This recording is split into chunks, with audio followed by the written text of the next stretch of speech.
right, Happy New Year, friends. Catherine Beeks here from Half Fast TV, and today I am in the Lucerne Valley Museum and History Association's main building with Rusty LaGrange and her daughter Chelsea LaGrange. Thank you, ladies, for inviting me here. And what are your roles here at the museum? By the first of this year, which is coming up fast, like tomorrow, Chelsea will be the president. Congrats. Thank you. And I'll be the treasurer. Okay. What is the history of the museum? How long has it been here?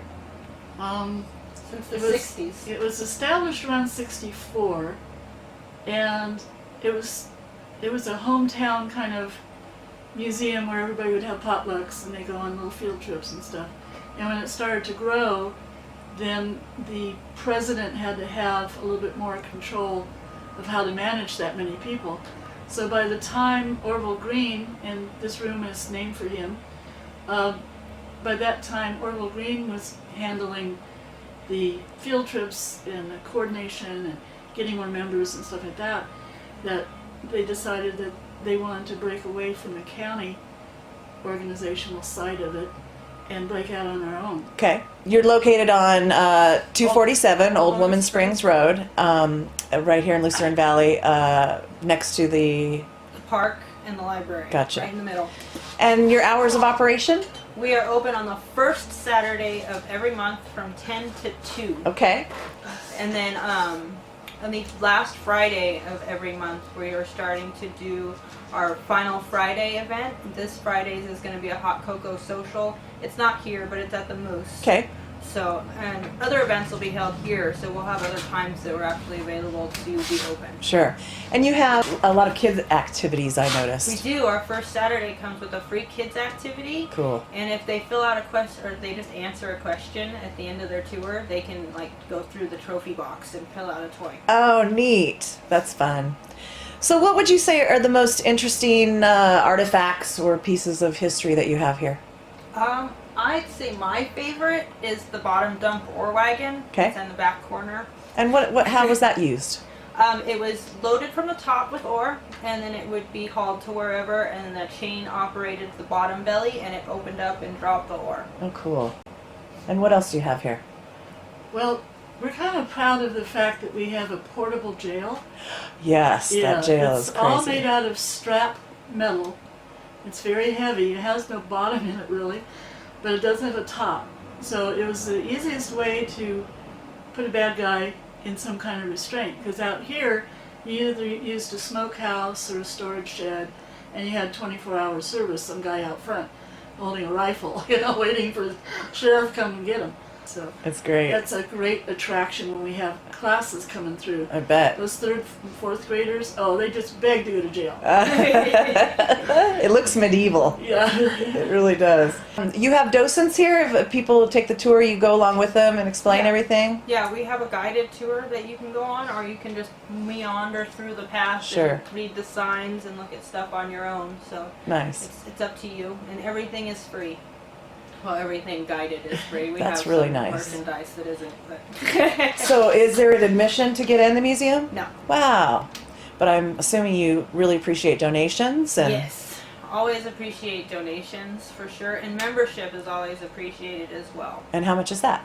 $10 a year for individuals and $25 Very for families. nice. Very nice. As we can hear, there's construction going on. I know you have a couple buildings out there that you're working on that would Right. be Yes, future our exhibits. resource room is our biggest project at the moment. We're working on putting a front and a porch and making a little venue area for ourselves, and then the inside of the room is going to be refinished to hold the resources that we can look up to actually see our own history and read about what actually happened around here. Wonderful. What are some things that happened around here that people would be interested in? Oh, where do we start? Let's see, some of the main ones would be the last Indian battle is just right on the other side of town here with Chimney Rock. We also have the Kaiser Cement factory Right. plant that used to send its limestone and whatnot down to be processed at the Kaiser Steel plant, which was one of the few that was in operation during World War, I want to say II, but I might be wrong. Okay. Yeah, I think it's a little later, like Korean War. After a time, the use of the limestone was such high quality that they realized, as it being used for fillers, in a lot of the products we use today, that it has the highest grade of limestone medically. Wow. So suddenly it became not just for cement and other building materials, but it took a step up and it became a medical quality. Oh, And wow. there's only 2 or 3 in the whole world that have that kind of quality, and Yeah. we have one of them. Wonderful. We also have the Black Hawk landslide, which is a prehistoric landslide that's pretty cool to walk around. The terrain is completely otherworldly. Where is that? That's just outside of East. town by like Santa Fe Fire Trail. Okay. And then let's see, we also have our schoolhouse. The Midway Schoolhouse is one of the original schoolhouses in town. That's always fun to stop by. And How it's old a is park. that? How old is that one? The 30s? 20s or 30s. 20s Wow. or 30s. So, what can you tell me about the folks who founded Lucerne Valley, and why did they call it Lucerne Valley? So, Your turn. one of our founding fathers is James Goulding. Our the school, the elementary school, has a what's the hall? Yeah, The Goulding Hall. So that's what he is founded for. He also actually started up the school district in the area because he had too many kids. And then, but the name of the town, as far as we can tell, came about because somebody kicked over a can in the field, and that was on the other side of the can. Wow. Okay, I don't That's the story remember. I got. Okay, I don't remember that one. I remember that there was 2 names being offered. One was Lone Star, Okay. and the other one was Yucca. Uh, But that wasn't working because Yucca Valley was already being established. I Gotcha. didn't want the 2 names. right. So someone had mentioned that since we were growing all this alfalfa, you know, why don't we just call it Lucerne Valley? Because alfalfa in Spanish and in other countries is Lucerne. Okay. The other strong family that had a great presence here is the Gobars. Okay. And that's why one of the books, or 2 of the books, are written by Junie Gobar. Okay. Junie was the guy. That's his nickname. And the idea of bringing services to a small community was really big on his vision. Mm-hmm. Because he ran the dairy. He had make sure everybody had eggs. He had the first little general store Right. to offer those things, and then it grew from there. Everybody knew Mr. Gobar, Yeah. in the family. And there's still one Gobar that is still around, and he talks about Lucerne Valley and his family. Oh, neat. And you can hire him out as a guest speaker. Oh, nice. So he's been called on quite a bit. Very over the cool. years. But he's getting up there now. I think he's in his 90s. I can imagine. Wow. So I don't think he's very active. So, Old Woman Springs Road. I've always been curious how that was named. There's Old Woman Springs Ranch, Okay. which is out at the other end of town, and that was named because there was an Indian woman that was found in the area all by herself, I believe. Yeah, we don't really know if the Indian tradition applies here, but when older women were dying and left, and the tribe would leave her to, be among her spirits, relatives, whatever. So if that's what happened, if that can apply, maybe that's what it was. Okay. But an old woman was found. She was near the spring, so that's where the words came from. Right. So, how can folks become involved and become members and help out?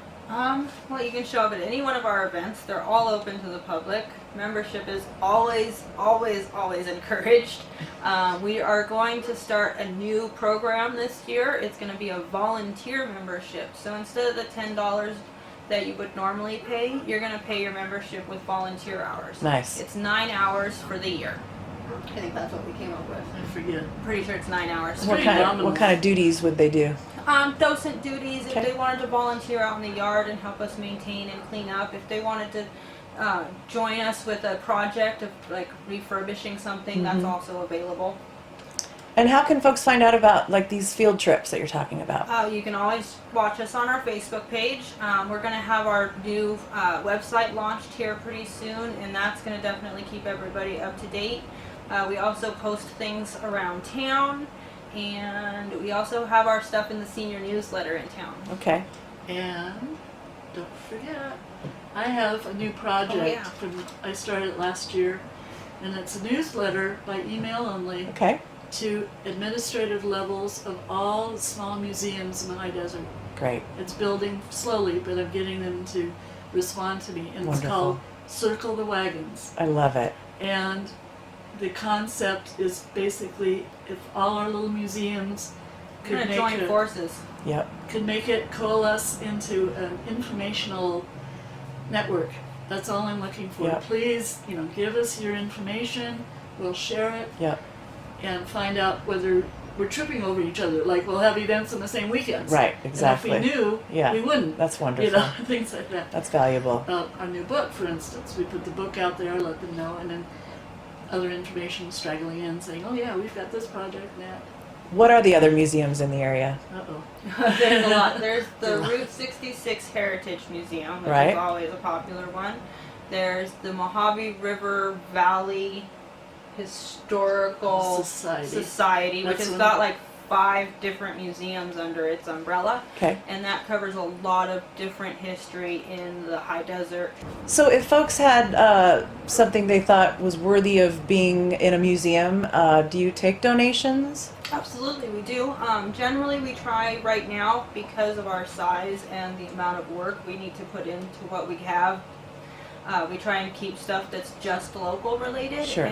but we can always find it a better home. Gotcha. Yeah, absolutely. So one of our smaller donations was Desert Magazine from the 40s. And very few of those around and Right. intact. Yeah. So we were very happy with that. Nice. And if they ask, we'll be glad to give them a receipt for their donation Sure. for tax purposes. And the other thing that we just got that I'm tickled about was an 1873 antique stove, Oh, nice. original, and only 2 owners. That'll be showcased in our Wonderful. resource room. Nice. Right now it has to be cleaned up and assembled, but Sure. yeah, we were very tickled with that. And And that then- came from a local person. Oh, who had wonderful. So it was used here. Yes. Nice. it. How do folks contact you? All right, so our address is 33187 Old Woman Springs Road in Lucerne Valley, California.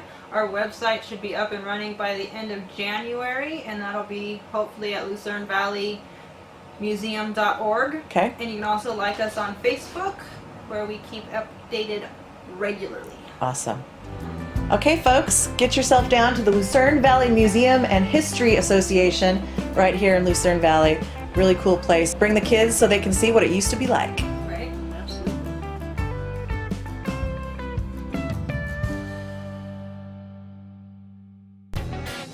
Half-Fast TV is a web show that features creative and inspiring people, places, and things from San Diego, Big Bear, and the High Desert. Formerly known as Alive in San Diego and the Listen Local web series, Half-Fast TV is produced and hosted by me, Catherine Beeks of Listen Local Radio, and beginning in January of 2020, will only be available to our Listen Local Radio subscribers. Subscribe today for as little as $2 a month to the Listen Local monthly audio calendar and artist feature podcasts, and get Half-Fast TV as a bonus. Check out previous web shows from the past 4 seasons on our YouTube channel, and contact me at listenlocalradio.com to suggest a guest for an upcoming episode. Thanks for watching and supporting our creative communities.